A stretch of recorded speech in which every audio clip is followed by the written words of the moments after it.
ওই সুর শুনিয়া নদীর মাছগুলি নদীর কিনারায় এসে এসে হযরতে দাউদের জবুর শরীফ তেলাওয়াত শুনতো। হাজার হাজার মাছ নদীর কিনারায় এসে জবুর শরীফ তেলাওয়াত করত। আর ওই দেশের কিছু নিকৃষ্ট জেলেরা ওই মাছ আসার পরে জাল দিয়ে ঘের দিয়ে তারা মাছগুলি ধরে মেরে বাজারে বিক্রি করত। আল্লাহ এই দৃশ্যখানা দেখে বললেন, দাউদ রে, তুমি তোমার উম্মতরে বলে দাও শনিবারের দিন যেন তারা মাছ না ধরে, শনিবারের দিন যেন তারা মাছ না ধরে। শনিবার হলো ইহুদিদের জন্য সেই দিন ইবাদতের দিন ছিল। দাউদ আলাইহিস সালাম শনিবারের দিন সাগরের পাড়ে বসে বসে তিনি জবুর শরীফ তেলাওয়াত করতেন। হাজার হাজার মাছ এসে নদীর কিনারায় সাগরের পাড়ে হযরত দাউদ আলাইহিস সালামের জবুর তেলাওয়াত শুনত। এত সুন্দর সুর আল্লাহ দাউদকে দিয়েছিলেন।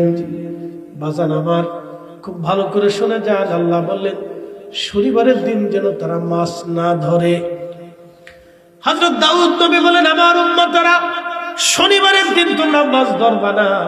কিন্তু জেলে যারা, তারা হিকমত করলো, বলে হিকমতটা কি? শনিবারের দিন আমরা মাছ ধরবো না, ঠিক আছে, কিন্তু তারা চারপাশে দাউদ আলাইহিস সালাম যেখানে বসে জবুর পড়তেন ওই নদীর কিনারায় এসে বিরাট বড় বাঁধ দিয়ে একটা জায়গা ফাঁকা রাখলেন। সমস্ত মাছ ওই ফাঁকা জায়গা দিয়ে দাউদের জবুর তেলাওয়াতে আসতো। আর ইহুদিরা কি করলো জানেননি? ওরা ওই জবুর তেলাওয়াত শেষ হয়ে যাওয়ার পরে যে ফাঁকা জায়গা ছিল ওই বানের ফাঁকা জায়গা তারা বন্ধ করে দিত। রবিবারের দিন তারা মাছ মারত। এই চালাকি করার পরে হযরত দাউদ আলাইহিস সালাতু ওয়াস সালাম নিষেধ করলেন, তোমরা এইভাবে করো না, আল্লাহ পাকের লানত আসবে। ওরা শুনলো না, কিন্তু আল্লাহর কথা অমান্য করার কারণে ওরা এইভাবে মাছ ধরতেই লাগলো। একদিন খোদার লানত ওদের উপরে চেপে আসলো। একদিন ওই জেলেদের উপরে খোদার লানত এসে গেল। মাছ টাছ মেরে বিক্রি করে ওরা বাড়ি চলে গেছে। সন্ধ্যার সময় স্ত্রী পুত্র পরিজন নিয়ে খাওয়া দাওয়া করে ঘুমাইছে। ওরা জানে না আগামী মুহূর্তে ওদের জন্য কি আসতেছে। ওমা তাদরি নাফসুম মাযা তাকসিবু গাদা। মানুষ জানে না আগামী সময় মানুষের ভাগ্যে কি আছে, মানুষ জানে না আপনার ভাগ্যে আগামী মুহূর্তে কি আছে, আপনি জানেন না। ওরা ইহুদিরা জানছিল না যে আমাদের ভাগ্যে কি আসবে। ওরা খোদার হুকুম অমান্য করে রাত্রিবেলা খাওয়া দাওয়া করে ওই মাছকে ওরা ঘুমিয়ে পড়ছে। সকালবেলা ঘুম থেকে সবাই একসাথে উঠলো। উঠার পরে দেখে সব জেলের পরিবার পরিজন, স্ত্রী সন্তানরা সবাই একসাথে বানর হয়ে গেছে। বানর একসাথে জোরে বলবেন কি আল্লাহু আকবার। তাহলে বলেন সেই আল্লাহ আছে না নাই? জোরে বলেন সেই আল্লাহ আছে না নাই? যে আল্লাহ দাউদ আলাইহিস সালামের উম্মতকে বানর বানাই দিলেন, সেই আল্লাহ আছে না নাই?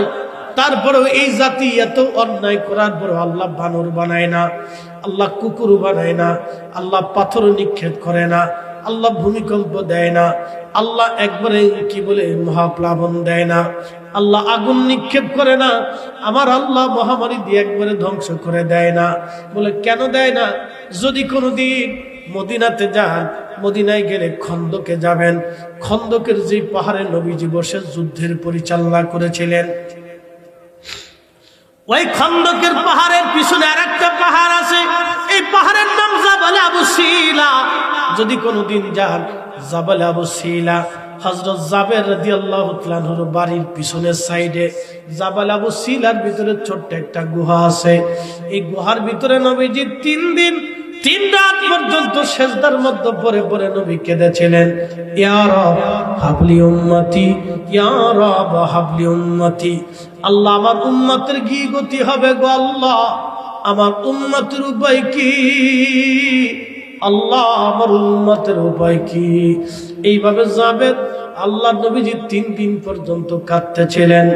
নবী আল্লাহ ডাকতে বলেন, মেহবুব কি চান?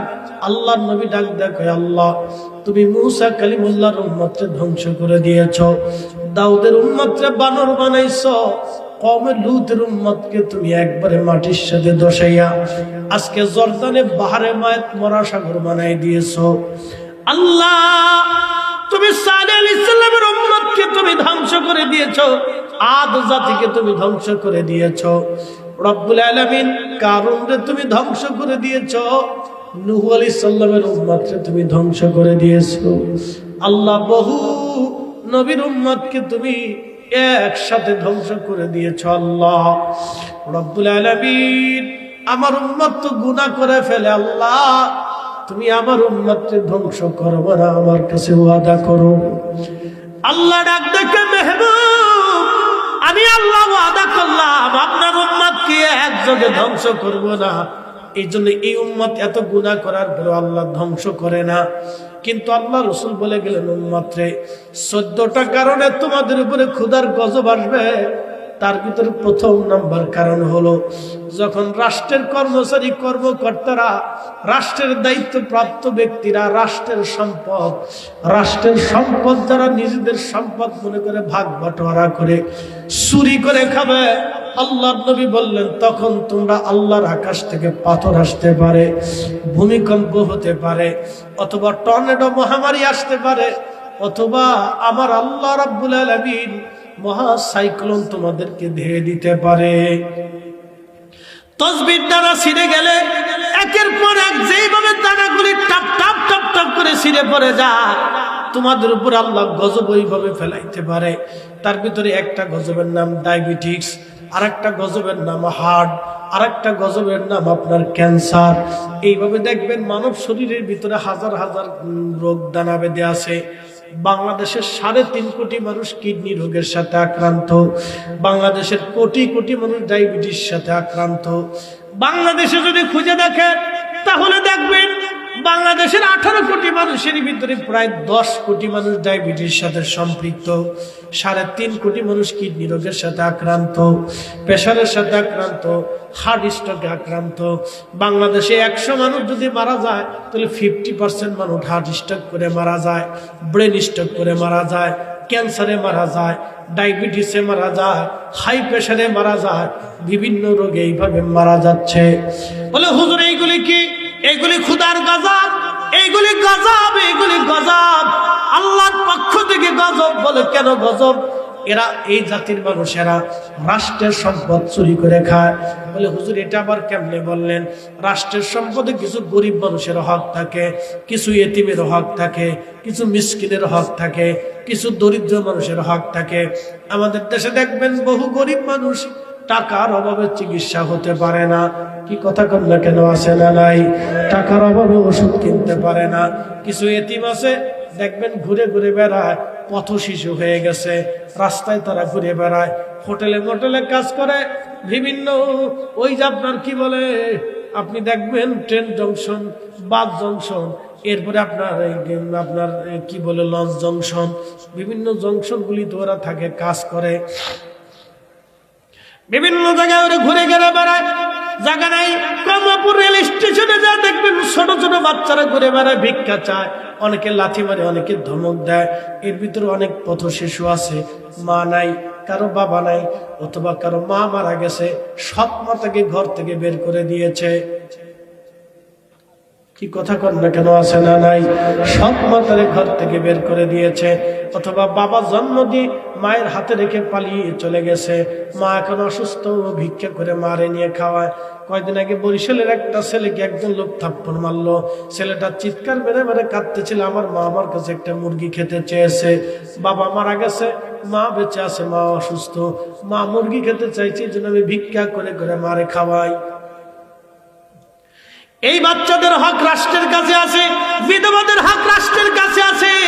রাষ্ট্রের কর্মচারী কর্মকর্তারা যখন এই গরিবের হকগুলি মেরে মেরে খায়, তখন আল্লাহর আকাশ থেকে গজব আসতে থাকে, একটার পর একটা আসতে থাকে, একটার পর একটা আসতে থাকে, একটার পর একটা আসতে থাকে। আল্লাহর নবী বলেন, উম্মত রে, খোদার গজব আল্লাহর আকাশ থেকে আসবে, ও দাউল আমানা, এই উম্মত যখন আমানত নষ্ট করে ফেলবে, বলে হুজুর আমানত কি? আপনি কাগজ কলম ছাড়া একজনের 2 লাখ টাকা হাওলাত দিয়ে দেখেন, টাকা পাইতে আপনার জান শেষ হয়ে যাবে। দোকান একবার বাকি দিয়ে দেখেন, বাকি ফেরত নিতে হালখাতা খাওয়াইতে হবে। কি কথা কর না কেন, ঠিক কিনা? এটার নাম বাংলাদেশ। এইভাবে যত চলবে তত গজব আসতে থাকবে। পৃথিবীতে 100 জন মানুষ মারা গেলে 5 জন মানুষ হার্ট স্ট্রোকে মারা যায়।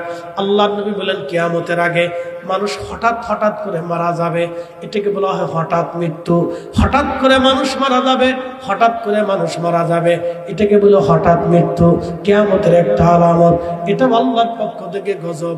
আগের মানুষ হার্ট স্ট্রোকে মারা যাইতো না, ব্রেন স্ট্রোকে মারা যাইতো না, ক্যান্সারে মারা যাইতো না, ডায়াবেটিসে মারা যাইতো না। আগের মানুষ ধীরে ধীরে ধীরে ধীরে ধীরে ধীরে মারা যাইতো। দেখবেন 90-80 বছরে মারা যাইতো। মারা যাওয়ার আগে সন্তান নাতি পুতিদেরকে ওসিয়ত করত, দিনা দেখ ঋণ টিন মৌকুফ করে তারপরে মারা যাইতো। এখনকার মানুষ ওসিয়ত করার টাইম পায় না, বউরেও কইতে পারে না, সন্তানদেরকেও জিগাইতে পারে না, তার আগেই সেরাত করে পড়িয়া ফরাত করে মরিয়া পড়িয়া যায়। কি কথা কর না কেন, ঠিক কিনা? কষ্ট হইতেছে? আরো বলবো? এখন বললে কিন্তু গার উপরে বলবে না, গার উপরে বলবে না। আরেকটু কই দেখি সময় আছে কিনা।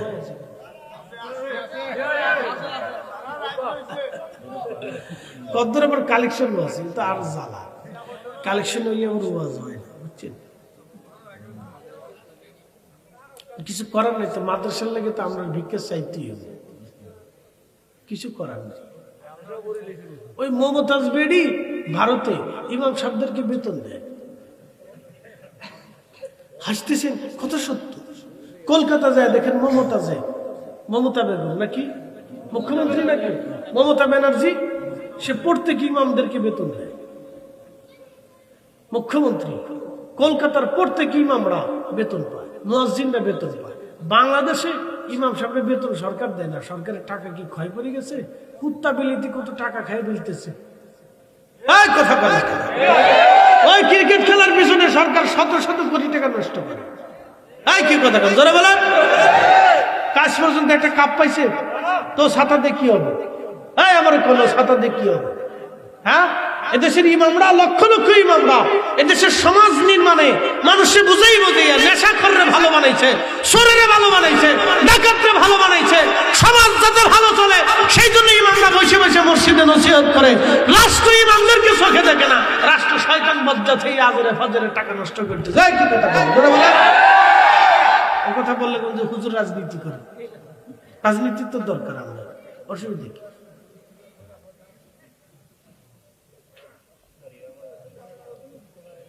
কত খারাপ করছে ভাই, শত শত কোটি টাকা নষ্ট করে ফুটবল খেলা। ওটা করতেছি কমুনি। ইমামের বেতন কত? 5,000। আমি এক গ্রামে গেছি, বলছি ইমামের বেতন কত? হুজুর 2,000 টাকা। তাই ইমাম সাহেব কয় হুজুর তাও 6 মাস বাকি আছে। আমি বললাম সারা গ্রামে আগুন ধরাই দেন। যান, আমি হুকুম দিলাম প্রত্যেক বাড়ি বাড়ি আগুন লাগাই দেন, এটা জালিম। কি কথা দেখেন, এগুলো সারা গ্রামে আগুন লাগান, ওরা জালিম। ওদের বিড়ির টাকা চলে। একটা বিড়ির দাম কত?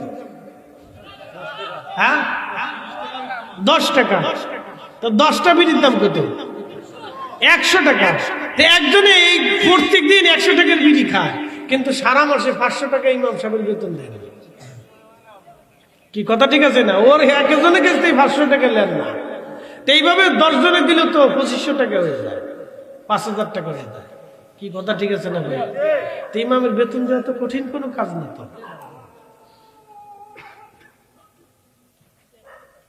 ইমামের বেতন তো কঠিন কোনো কাজ না তো, দেবে না। বিড়ির পিছনে টাকা খরচ করবে, কিন্তু মসজিদের ইমাম সাহেব বেতন দেয় না। আবার মসজিদের সামনে বসে কাঁদে, আমার বেস্ত দিও আল্লাহ। শয়তানে হাসে, কাউরে সিটার রে, তুই বিড়িতে টাকা খরচা করিস, মসজিদে দিস না, আমার বেস্ত চাইতেছিস।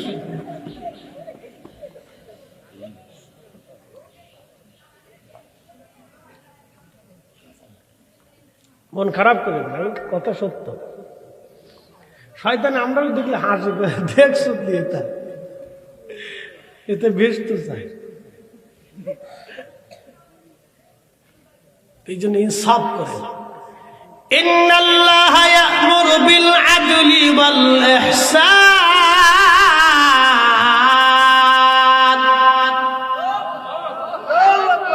নিশ্চয় আমি রব্বুল আলামিন তোমাদেরকে হুকুম করলাম তোমরা ইহসান করো, তোমরা ন্যায় কাজ করো। বিল আদলি, আদল করো, ন্যায় করো, ন্যায় করো, হক করো, ন্যায় করো। ওয়াল ইহসান, তোমরা দয়া করো, দয়ার বিনিময়ে দয়া, ক্ষমার বিনিময়ে ক্ষমা, দানের বিনিময়ে দান। আপনি যদি 1 টাকা দান করেন আল্লাহ 700 গুণ বাড়ায় দিবে। অ্যাক্সিডেন্ট থেকে বাঁচাবে, রোগ থেকে বাঁচাবে। আপনার ছেলে অ্যাক্সিডেন্ট করে মারা যাবে, সেখান থেকে হায়াত বাড়াবে। আপনার বাড়ি আগুনে পুড়ে যাবে, সেখান থেকে আল্লাহ বাঁচাবে। অ্যাক্সিডেন্টে পা ভেঙে যাবে, আল্লাহ আপনাকে বাঁচিয়ে দেবে। দান করলে দানের বিনিময়ে দয়া, দান করলে দানের বিনিময়ে দয়া। আপনি গরিব মানুষের ঘরে খাবার নাই, খাবার দিয়ে আসলেন, আল্লাহ আপনার ঘরে 70 গুণ রিজিক বাড়ায় পাঠাবে। ও বন্ধু, একজনকে আপনি মাফ করে দিয়েছেন, কিয়ামতের ময়দানে আল্লাহ আপনাকে মাফ করে দিবে। মেহশরের মাঠে আল্লাহ আপনাকে মাফ করবে। আল্লাহ রাসূল বললেন, যে মানুষকে দয়া করে আল্লাহ তাকে দয়া করে, যে মানুষকে দয়া করে না আল্লাহ তাকে দয়া করে না। প্রাচীন কালে বনী ইসরাইলের একজন পতিতা নারী কুকুরকে পানি পান করাইয়া জান্নাতে চলে গেল। সহিহ বুখারীতে আসছে, এক পতিতা নারী টাকার বিনিময়ে দেহ ব্যবসা করত। আহা, এই নারীটা বন্ধুরে, সে কুকুরকে পানি পান করে জান্নাতে চলে গেল, জান্নাতে চলে গেল। কুত্তারে পানি পান করে যদি পতিতা নারী জান্নাতে চলে যায়, তাহলে আমরা মাহফিলে খাবার খাওয়াইয়া, আমরা গরিব মিসকিনের ঘরে খাবার দিয়া আমরাও জান্নাতের আশা করতে পারি। কি কথা কন না কেন, ঠিক কিনা? সুম্মা জাআলা নাসলাহু মিন সুলালাতিন মিন মাইম মাহিন।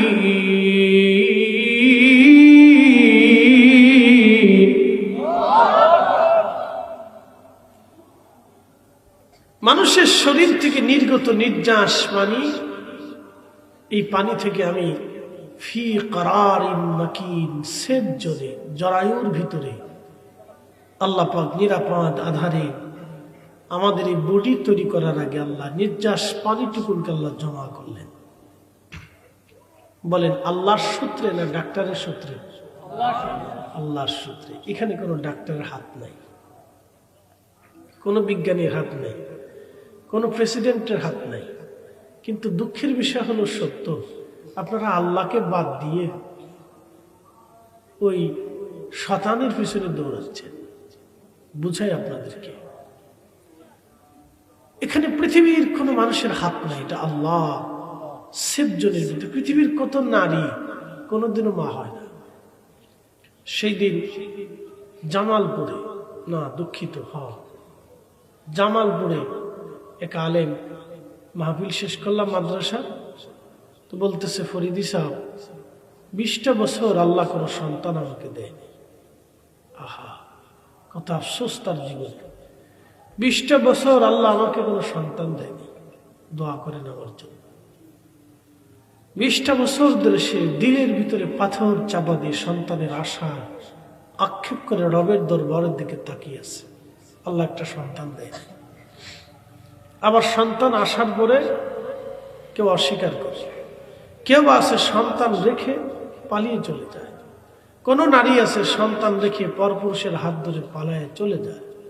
সেদিন খবরে দেখলাম 3টা বাচ্চা রেখে এক মা অন্য পুরুষের হাত ধরে পালিয়ে চলে গেছে। কত পুরুষ সন্তান জন্ম দেওয়ার পরে স্ত্রী সন্তান রেখে সে চলে যায়, কোনোদিন স্ত্রী সন্তানের আর খোঁজ খবর নেয় না। এরা শুয়োর আর কুত্তার চাইতেও সৃষ্টিতে নিকৃষ্ট। কথা বলেন ঠিক না বেঠে? এদের মতো নিকৃষ্ট মানুষ পৃথিবীতে আর কেউ নেই। প্রিয় উপস্থিতি হাজিরিন, মনোযোগের সাথে কথাগুলি শুনবেন। আমার রব আমার আল্লাহ সেফ জোনে জরায়ুর ভিতরে আমাদের জন্য সৃষ্টির জন্য পানিটাকে জমা করলেন। কি ছিলাম এই পানিটাকে জমা করে আল্লাহ পাক 40 দিন পর্যন্ত রিফাইন করলেন। 40 দিন পরে এই পানিটা রক্তপিণ্ড ধারণ করলো। আল্লাহ বলেন খালাকাল ইনসানা মিন আলাক, আমি মানুষ তৈরি করলাম রক্তপিণ্ড থেকে। এই আলাক থেকে আল্লাহ পাক মানুষ তৈরি করলেন। এরপরে এই রক্তপিণ্ডটাকে আল্লাহ পাক আরো 40 দিন পর্যন্ত রিফাইন করলেন। 40 দিন পরে এই রক্তপিণ্ডটা গোশত খণ্ডে রূপান্তরিত হলো। 4 রঙের মশলা দিয়া যে কইরাছে তোর গঠন, 4 রঙের মশলা দিয়া। আগুন পানি মাটি বাতাস একই যোগে করিয়া প্রকাশ। আগুন পানি মাটি বাতাস একই যোগে করিয়া প্রকাশ। ওরে দেখিলি না তুই কইরা তালাশ, ওরে দেখিলি না তুই কইরা তালাশ। কোন জায়গা সে মহাজন 4 রঙের মশলা দিয়া, 4 রঙের মশলা দিয়া যে কইরাছে তোর গঠন, 4 রঙের মশলা দিয়া।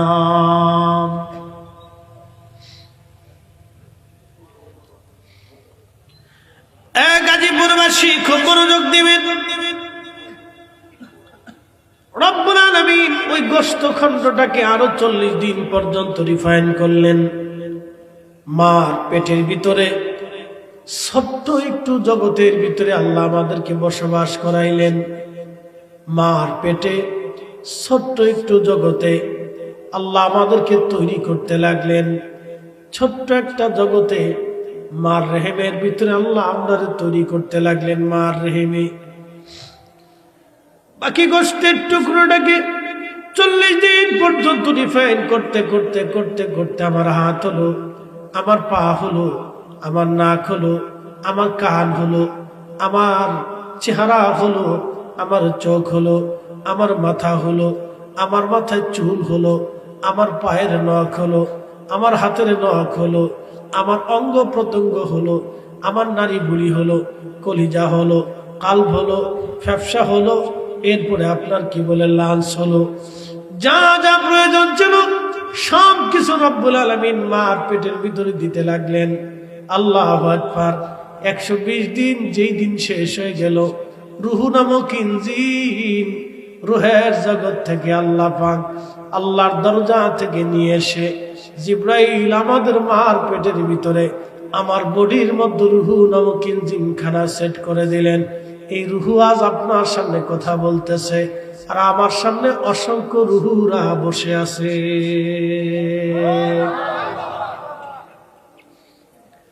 এই রুহু আজ কথা বলতেছে, আর অনেক রুহুরা আমার ওয়াজ শুনতেছে। মানুষের রুহু আল্লাহর কাছে চলে যায়, বডি কিন্তু আল্লাহর কাছে যায় না।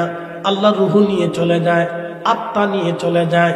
বডি কিন্তু আল্লাহ নেয় না, আল্লাহ আত্মা নিয়ে চলে যায়। বডির জায়গা বডি থেকে যায়, আত্মা কিন্তু নিয়ে চলে যায়। বডি তৈরি করলেন মার পেটের ভিতরে, কবর দিল দুনিয়ার মাটির ভিতরে। বডি তৈরি করলেন মার পেটে, কবর দিল মানুষের মাটির ভিতরে, অথবা কাউরে দিল আগুনে পোড়ায় ফেললো। হিন্দুরা যারা সনাতনী তারা আগুনে পোড়ায় ফেললো, যারা খ্রিস্টান তারা মাটিতে কবরে দেয়,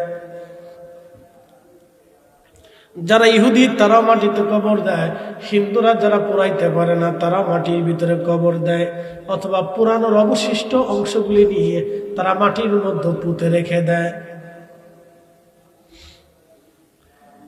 মুসলমান, আমার বডি বডির জায়গা পড়ে রইল, কিন্তু আল্লাহ রুহুর জগৎ থেকে রুহু এনেছিলেন, এই রুহুটাকে আল্লাহ নিয়ে চলে গেলেন। এই জন্য মানুষ মারা যাওয়ার পর আমরা একটা কথা বলি, কোরআনের একটা আয়াত পড়ে আমরা দোয়া করি, ইন্না লিল্লাহি ওয়া ইন্না ইলাইহি রাজিউন। নিশ্চয় আমরা আল্লাহর জন্য এবং আল্লাহর কাছে আমরা ফিরে চলে যাব। আমরা আল্লাহর জন্য আল্লাহর কাছে ফিরে চলে যাব, আল্লাহর জন্য আল্লাহর কাছে ফিরে চলে যাব। এর অর্থ হলো আল্লাহর কাছে ছিলাম, আবার আল্লাহর কাছে চলে যাব। ওই রুহুটা আল্লাহর কাছে ছিল, আল্লাহর কাছ থেকে রুহুটা মার রেহেমের ভিতরে পাঠাইলো। 120 দিনের মাথায় মার রেহেমে আমার বডির মধ্যে আল্লাহ রুহু সেট করাই দিলেন। আমার জীবন আসলো, লাড়াচাড়া শুরু হয়ে গেলাম। আমার অক্সিজেন আল্লাহ দিলেন, আমার হাইড্রোজেন নাইট্রোজেন আল্লাহ দিলেন, পানি আল্লাহ দিলেন, আমার যা যা প্রয়োজন আল্লাহ দিলেন, পুষ্টি আল্লাহ দিলেন। মা খাইলে আমার খাওয়া হয়ে যায়, আমার নারীর মাধ্যম দিয়ে আল্লাহ পাক মার দেহের ভিতরে আল্লাহ সেট করাই দিলেন। মার রক্ত থেকে আমার রক্ত হলো, মার বডি থেকে আমার বডি হলো, মার পুষ্টি থেকে আমার পুষ্টি হলো, মার পানি থেকে আল্লাহ আমার পানি দিল, মার স্বাস্থ্য থেকে আল্লাহ আমার স্বাস্থ্য দিল।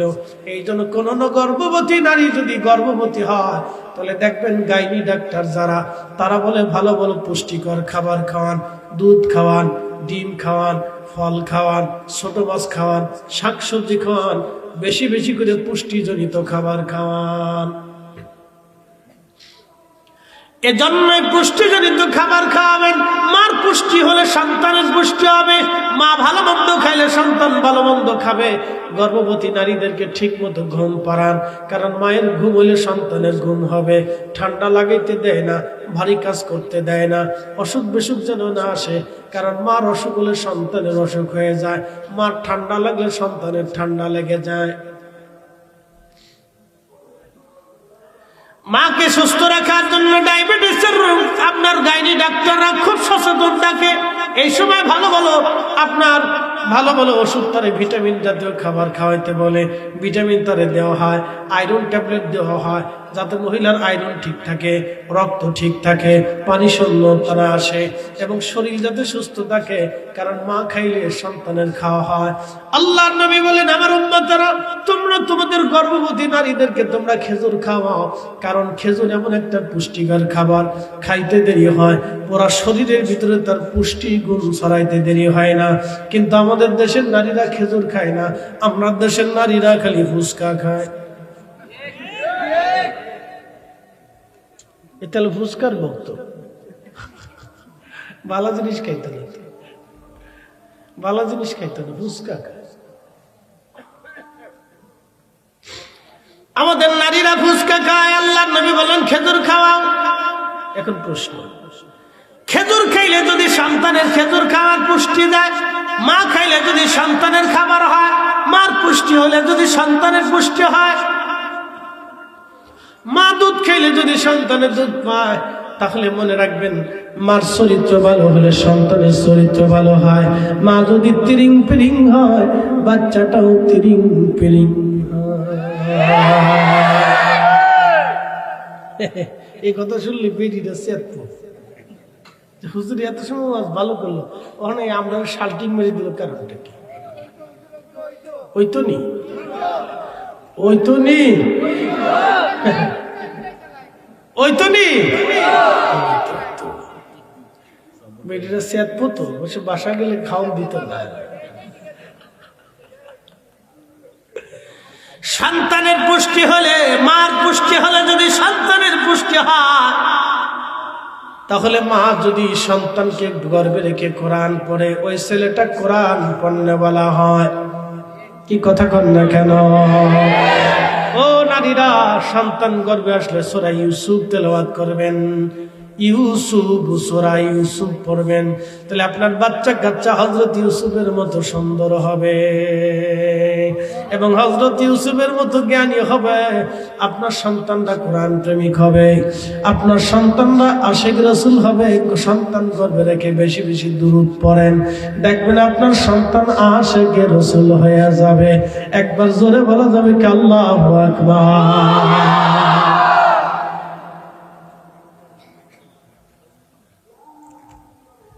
বেরিয়ে তো অজুই করে না, তৈব কি না, অজুই করে। যেমনি সোনু মাখে, পুরি বাপরে, এটা মাইকে যদি সুন্দর হয়ে যেত তো আফ্রিকার বেডিরা কালা খায়। কি কথা কর না, প্রথম আঁকলে যদি সুন্দরী হয় তো আফ্রিকার বেডিরা কালা খায়, তাহলে পুরো আফ্রিকা সুন্দর হয়ে যেত। ঠিক আছে নি? কালা তো কালা, আন্তর্জাতিক খ্যাতি সম্পূর্ণ কালা, কালার করে কালা, মারাত্মক কালা। এ তো মানুষের মনের শান্তি। জীবনেও কোনোদিন শুধু ফাটার মাখি না, গরমের দিন কিচ্ছু দেয় না, শীতকালে শুধু অলিভ অয়েলটা দেয় একটু পালা, আমরা এটা দিব দরকার কথা। পোলাপানও দেখি এখন যারা নতুন পোলাপান, বয়স অল্প, তো বেটাকার দিন কি ক্রিম বেরিয়েছে, এটা কি কয়, হ্যাঁ স্কিন সেট, এটাতে কি তা হয়, এটা মাকে কালা চামড়া দল হয়নি তা আফ্রিকা পাঠাই দি, দেখ দল হয়নি, যদি আফ্রিকা দলা হয় তাহলে আমরা দল। ঠিক আছে নি? যদি আফ্রিকা পাঠানোর দরকার নেই, ওই আপনার ভারতের ওই যে তামিলনাড়ুতে পাঠাই দিই। তামিলনাড়ুর বেড়াগারা দেখলে আপনি কোন যেটা কোন দেশে আসলেন, এক একটা চেহারা দেখবেন বিকট, ভেঙ্গে চেঙ্গে, তামিলনাড়ুতে পাঠাই দিই।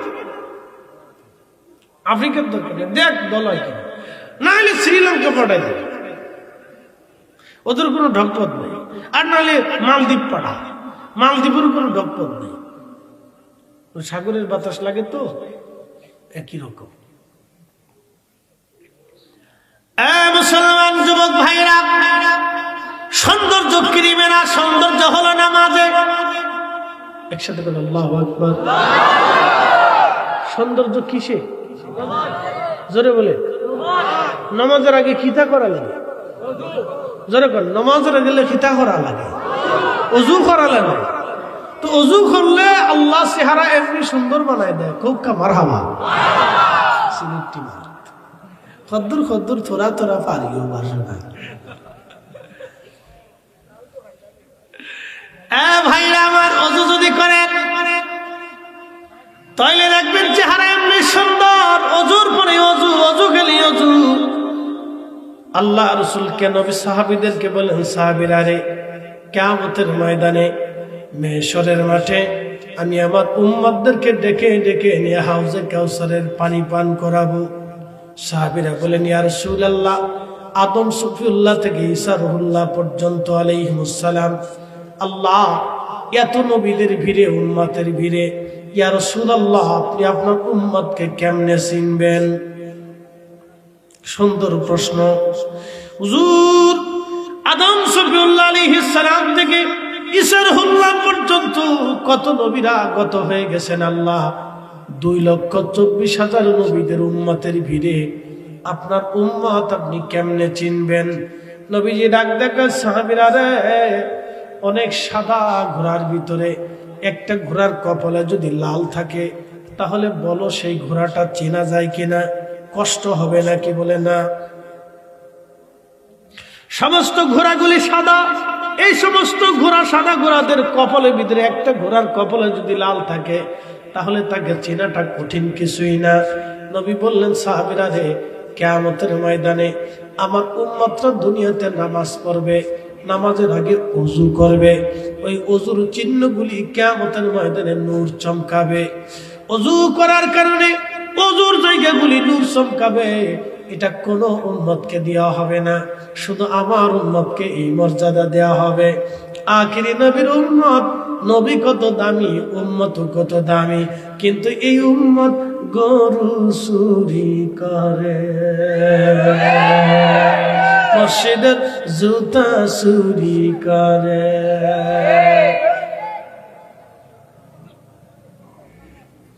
সারা বাংলাদেশে যত মাহফিল হয়, সারা পৃথিবীতে তত মাহফিল হয় না।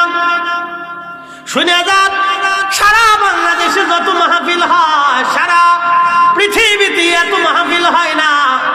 সারা বাংলাদেশে যত মাহফিল হয়, বাংলাদেশের একটা থানায় যত মাহফিল হয়, সারা আরবেও তত মাহফিল হয় না।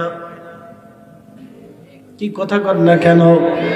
বাংলাদেশের একটা থানায় যত মাহফিল হয় সারা আরব দেশেও তত মাহফিল হয় না। তা আরবে যদি মাহফিল হতো তাহলে বাদ বাকি বিশ্ব হিসাব করে সারা বাংলাদেশে যত মাহফিল হয় সারা পৃথিবীতে এত মাহফিল হয় না। সারা বাংলাদেশে যত গরু চোর আছে সারা পৃথিবীতেও এত গরু চোর নাই। এই জাতি মাহফিলও সেরা, চোরও বসে বসেও আসছে। হ্যাঁ, চোরে কোনে বসে বসেও আসবে যে হুজুর কি তা করে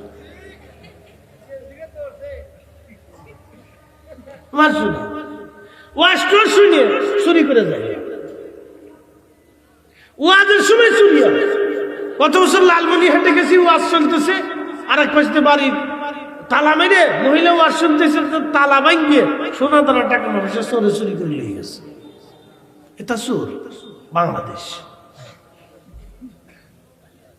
কি ওয়াজ করবে না বলেন তো? হাজার হাজার ওয়াজ দেশে হয়, তারপরে মানুষের হেদায়েত হয় না, হেদায়েত হয় না।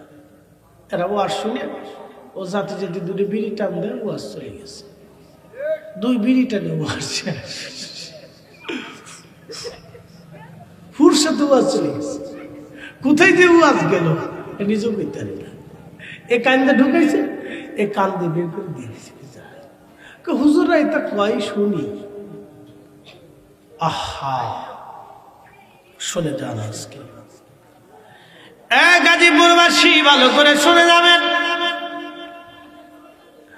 মার পেটের ভিতরে রব্বুল আলামিন আপনাদের তৈরি করলেন। আল্লাহ পাক গোশত দিলেন, হাড় দিলেন, হাত দিলেন, পা দিলেন, নাক দিলেন, কান দিলেন, সব দিলেন। লাকাদ খালাকনাল ইনসানা ফি আহসানি তাকওয়িম।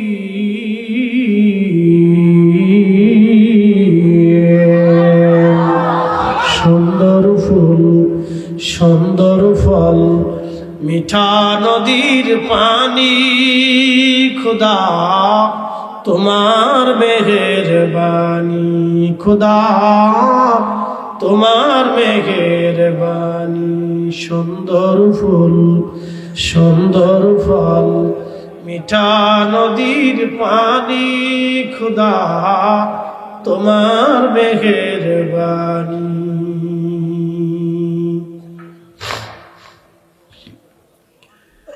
গাজীপুরবাসী আল্লাহ ডাক দেখে মানুষকে সুন্দর অবয়ব দিয়ে বানাইলাম। পৃথিবীতে আসার পরে আপনি সবাই সুন্দর ছিল। এখানে যারা দুনিয়াতে আসছিলেন ছোট্টকালে আপনার সৌন্দর্য দেখে দাদা চুমা দিয়েছে, দাদি চুমা দিয়েছে, খালা চুমা দিয়েছে, খালু চুমা দিয়েছে, চাচা চুমা দিয়েছে, দাদা চুমা দিয়েছে, ফুফি চুমা দিয়েছে, ওই আপনার গ্রামবাসীরা চুমা দিয়েছে, গ্রামের চাষি ধরে চুমা দিছে, চাষাই ধরে কোলের মধ্যে নিয়ে চুমা দিছে। আপনারা সবাই আদর করলো। আপনার জন্য সবাই সবার অন্তরে আল্লাহ দয়া সৃষ্টি করে দিলেন। আপনি আমার একটা ঘুষি দিবেন, 10 জন মেনে নেবে, কিন্তু একটা ছোট্ট বাচ্চারে ঘুষি দিলে, থাপ্পড় মারলে এই সমাজের কেউ মানবে না। কি কথা বলেন ঠিক কিনা? তাহলে এই বাচ্চার প্রতি দরদ কে দিয়ে দিল? আল্লাহ দিয়ে দিল। আপনি বড় একটা কুকুরকে লাঠি দিয়ে পিঠান, সমাজের সবাই মেনে নিবে। হয়তো এই কুকুরটা চুরি করছে, না হয় কিছু চুরি করে পালায় খাইছে, এই জন্য বেটা লাঠি দিয়ে পিটাচ্ছে। কিন্তু একটা ছোট্ট কুকুরের বাচ্চাটাকে যদি কেউ লাঠি দিয়ে মারে, তাহলে অন্যরা বলবে এতটুকুন একটা কুকুরের বাচ্চা, তুমি তারে কেন মারলা, কি জন্য মারলা, অন্যরা খেপে যাবে। তার মানে বাচ্চাদের প্রতি দরদ আল্লাহ মানুষের কলবের মধ্যে দিয়ে দেয়। এই দরদ আমরা দিই নাই, এই দরদ রব্বুল আলামিন আমাদেরকে দিয়ে দিলেন। কিন্তু আফসোস, আফসোস হলো সত্য, কুকুরের 8টা 10টা বাচ্চা হয়। দেখবেন কুকুরের 8টা 10টা করে বাচ্চা হয়। কুকুরের কোনো গোডাউন নাই, কুকুরের কোনো জাতিসংঘ নাই, কুকুরের কোনো পুলিশ প্রশাসন নাই, কুকুরের কোনো খাদ্য অধিদপ্তর নাই। কুকুর আগামী দিন খাবার কি খাবে সে জানে না, আগামী মুহূর্তে সে কি খাবে সেও জানে না। তার বাড়ি নাই, ঘর নাই, কাঁথা নাই, বালিশ নাই, কম্বল নাই। ওই কুকুরের 10টা সন্তান হলো, কুকুরের 8টা বাচ্চা হলো। দেখবেন কুকুর তার বাচ্চাদেরকে নিয়ে জড়িয়ে ধরে পড়ে থাকে। কেউ যদি বাচ্চা নিতে চায় কুত্তা দেখবেন তারে কামড়াইতে যায়, মারতে যায়, তুই আমার বাচ্চা নিবি কে? বন্ধুরে, কুকুর তার বাচ্চা রেখে পালায় যায় না, কুকুর ক্ষুধার কারণেও তার বাচ্চা রেখে সন্তান রেখে পালায় যায় না। কিন্তু এই মানব জাতি সন্তান রেখে, এই জাতের নারীরা বহু সন্তান রেখে এই নারীরা পরপুরুষের হাত ধরে পালায় যায়। এই পুরুষটাই সন্তান রেখে দিয়ে অন্য নারী নিয়ে পালায় চলে যায়। এরা শুয়োর আর কুত্তার চাইতেও নিকৃষ্ট। কথা বলেন ঠিক কিনা? মানুষ হইয়া ভবেতে আসিয়া মানুষের করিলাম কি? আমি নবী না মানিলাম, কি যে ভুল করিলাম, ভস্মে ঢালিলাম ঘি। মানুষ হইয়া ভবেতে আসিয়া মানুষের করিলাম কি? মানুষ হইয়া ভবেতে আসিয়া মানুষের করিলাম কি?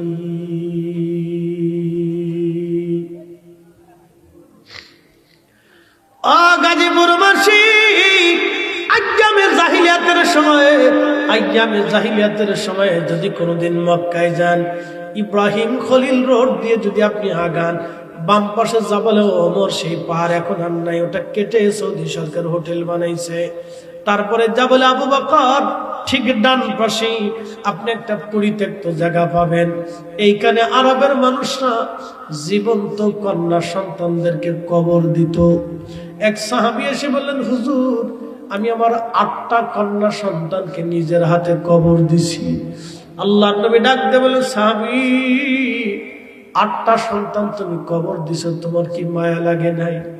বলি, ইয়া রাসূলুল্লাহ, আমি 7টা সন্তান কবর দিছি, কোনো মায়া দয়া লাগে নাই, বিন্দু মাত্র অন্তরের মধ্যে কোনো মায়া লাগে নাই। আর একটা কুকুর মানুষ মারলে কুকুরের প্রতি মানুষের মায়া লাগে। ভাইজান রে, নিজের কলিজার টুকরা সন্তান তারা মেরে ফেলছে, বিন্দু মাত্র অন্তরে মায়া লাগে নাই। আল্লাহ নবী বললেন, সাহাবী বলো কি? বলে, হুজুর, 8 নম্বর সন্তান যে সময় কবর দেই, ওই সময় আমার একটু মায়া লাগছিল। দাহিয়াতুল কলবি এসে বললেন, ইয়া রাসূলুল্লাহ, আমার জীবনের গুনাহ মাফ হবে নি। বলে, তুমি কি অপরাধ করছো বলো? বলে, হুজুর, আমার একটা সন্তান আমি নিজের জীবন্ত কবর দিছি। আমি বিয়ে করলাম, সন্তান সম্ভব হয়, স্ত্রীকে বললাম, বিবিরে ব্যবসার জন্য আমি বিদেশে চলে যাচ্ছি, বিবিরে আসতে আসতে বহুদিন সময় লাগবে, কয়েক বছরও হয়ে যেতে পারে। আমি তোমার গর্ভে যে সন্তান রেখে যাচ্ছি, এই সন্তান যদি ছেলে হয় তাহলে তুমি রেখে দিবা, আর যদি মেয়ে সন্তান হয়, বিবিরে আমার এই মেয়ে সন্তান থেকে জীবন্ত কবর দিবা। আমি এসে যেন কোনো মেয়ে সন্তান আমি না দেখি। আমি আমার স্ত্রীকে বলে চলে গেলাম, ইয়া রাসূলুল্লাহ, বহুদিন পরে ব্যবসা থেকে ফিরে আসলাম, আস্তে আস্তে অনেকগুলি বছর পার হয়ে গেল। বাড়ির ভিতরে আসলাম, দেখি আমার স্ত্রীর সাথে দৌড়াইয়া একটা ফুটফুটে সুন্দর মেয়ে দৌড়ায় দৌড়ায় আসে। স্ত্রী আমাকে বললে, আমি বললাম, বিবিরে, তোমার আমার সন্তানের খবর কি? বলতেছে, স্বামী আমার সন্তানটা কন্যা সন্তান হয়েছে, এই যে দেখেন আপনার সামনে চলে আসছে দৌড়াইয়া, বড় ফুটফুটে চটপটে, কিছু বাচ্চারা দেখবেন চটপটে এবং খুব ফুটফুটে, খুবই সুন্দর, এবং তাদের আচরণ সুন্দর, তারা খুব মিশুক হয়, এবং বাবাকে ছাড়া অনেক সন্তানরা দেখেন টিকতে পারে না, শুধু বাবা বাবা করে। হুজুর, আমার মেয়েটা আমার প্রতি আসক্ত হলো, মহব্বত নিয়ে আসলো। আমি ঘুমাইতে গেলে আমার সাথে ঘুমাবে, খাইতে গেলে আমার সাথে খাবে, চলতে গেলে আমার সাথে চলবে, আমি যেখানে যাই মেয়েটা আমার সাথে যাবে। ইয়া রাসূলুল্লাহ, মেয়েটা আমাকে অত্যধিক পরিমাণে ভালোবেসে ফেললো, কিন্তু আমি আমার স্ত্রীকে বললাম, বিবিরে, ছেলে হলে রাখতে বলেছিলাম, মেয়ে হইলে হত্যা করতে বলেছিলাম। বিবি কেঁদে দিয়ে বলল, স্বামীরে, আমি মা সন্তানকে কখনো হত্যা করতে পারে না।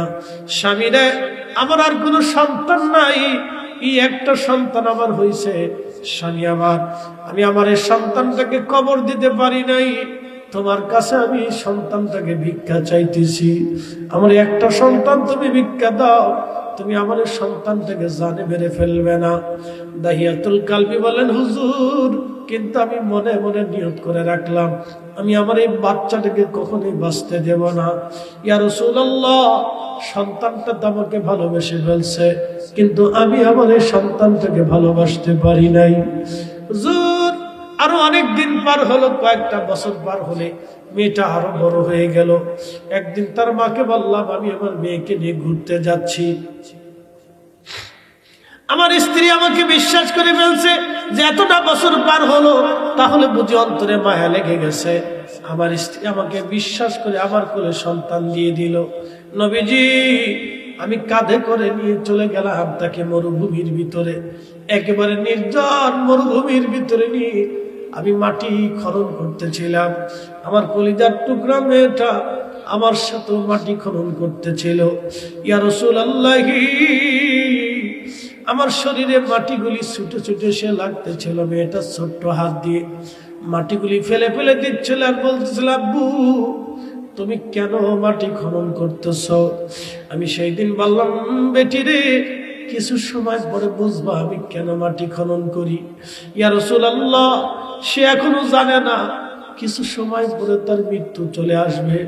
আমি বাবা নিজ হাতে তার আজকে জীবন্ত কবর দেব। নবীজি সন্তানটা আমার সাথে মাটি খনন করতেছিল, আমার দাড়ির ভিতরে চুলের মধ্যে মাটি এসে লাগতেছিল। মেয়েটা ঝেড়ে ঝেড়ে পরিষ্কার করে দিচ্ছিল আর বলতেছিল, আব্বু এত কষ্ট করে কেন মাটি খনন করো? আমি বললাম, মেয়েরে কিছু সময় পরে বুঝবা আমি কি করতে যাচ্ছি ইয়া রাসূলুল্লাহ। তখন আমার মেয়েটা জানে না আমি তাকে কিছু সময় পরে জীবন্ত হত্যা করে ফেলবো। হুজুর মাটি খনন হয়ে শেষ হয়ে গেল, একবারে মাথা পর্যন্ত মাটি খনন করে ফেললাম, গর্ত করে ফেললাম। ইয়া রাসূলুল্লাহ, আমার কলিজার টুকরা মেয়েটাকে সেই দিন নিজ হাতে ধাক্কা দিয়ে কবরের মধ্যে ফেলে দিলাম। নবীজি মেয়েটাকে যখন কবরের মধ্যে ফেলে দিলাম, মেয়েটা ডাক দেয়া বলতেছিল, আব্বু আমার জানে মেরে ফেলে দিও না গো বাবা, জীবন আমার ভিক্ষা দাও, আব্বু আমার মারবা না। বারবার বাঁচার জন্য আকুতি মিনতি করতেছিল, কান্নাকাটি করতেছিল। আমি কবরের উপর থেকে কবরের ভিতরে মাটি ফেলতেছিলাম, মেয়েটা বারবার বলে চিৎকার করতেছিল। আল্লাহ নবীজির চক্ষু মোবারক দিয়ে পানিগুলি জোরে জোরে পড়তেছিল।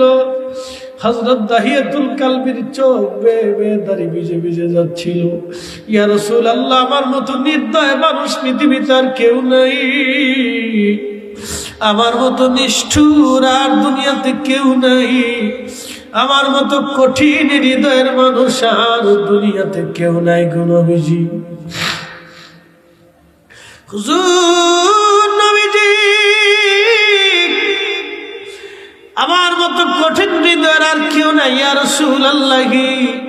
আমি আমার সন্তানটাকে কবর দিতে লাগলাম, মাটি দিতে দিতে দিতে দিতে নবীজি মাটি দিতে দিতে মাটি দিতে দিতে একবারে গলা পর্যন্ত মাটি চলে আসলো।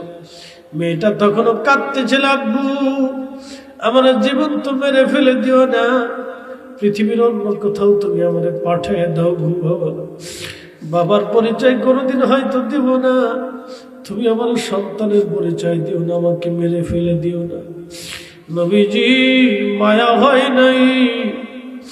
আহা আমি কি ভুল করলাম সেই দিন, আমার কলিজার টুকরা মেয়েটাকে জীবন্ত কবর দিয়ে দিলাম, মাটির মধ্যে চাপা দিয়ে চলে আসলাম। ইয়া রাসূলুল্লাহ, বিন্দু মাত্র মায়া লাগে নাই, বিন্দু মাত্র দয়া আমার কলবের মধ্যে লাগে নাই। নবীজি আল্লাহ আমারে মাফ করবেনি, আল্লাহ আমারে ক্ষমা করবেনি, আল্লাহ আমারে মাফ করবেনি, প্রভু আমাকে মাফ করবেন ইয়া রাসূলুল্লাহ। আল্লাহ নবীজি ডুকরিয়ে ডুকরিয়ে কাঁদতেছিলেন, দাহিয়া করছো কি? এইভাবে কি কেউ কোনোদিন নিজের সন্তানকে জীবন্ত কবর দাহিয়া করছো কি দাহিয়া? এইভাবে কি নিজের সন্তানকে কেউ কোনোদিন হত্যা করেনি? বলি ইয়া রাসূলুল্লাহ, আমি তো অপরাধ করছি, প্রভু কি আমাকে ক্ষমা করবে কিনা? আল্লাহর নবী ডাক দিয়ে বলেন, দাহিয়া রে, কালেমা পড়ার সাথে সাথে আমার রব, আমার আল্লাহ তোমার জীবনের গুনাহগুলি আল্লাহ মাফ করে দিছে।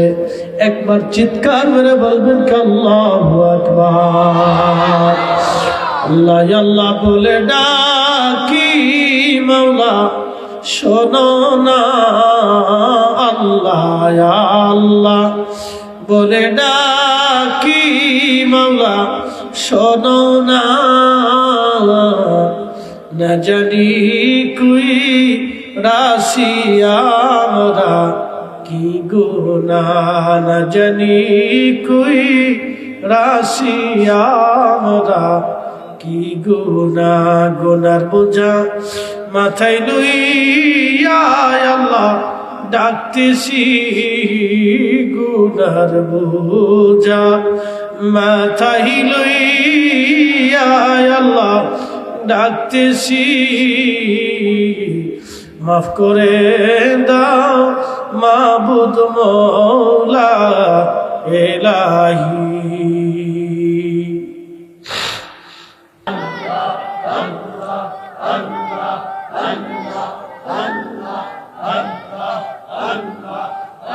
আমি কেন যে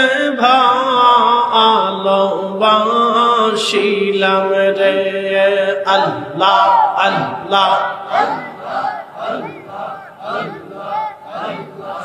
আগে তো না জানিয়া কে সইনা বুঝিয়া কেন যে ভালোবাসিলাম রে আল্লাহ আল্লাহ।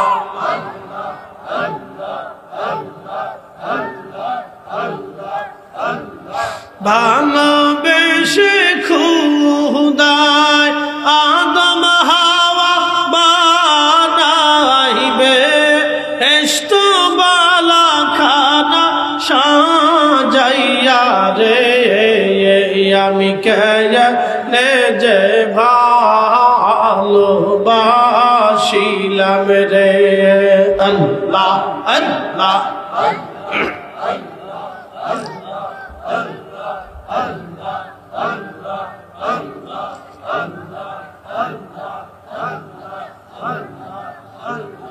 আদম হাওয়া বেহেশত সারিয়া 340 বছর কান্দিল রে, আমি কেনে যে ভালোবাসিলাম রে আল্লাহ আল্লাহ।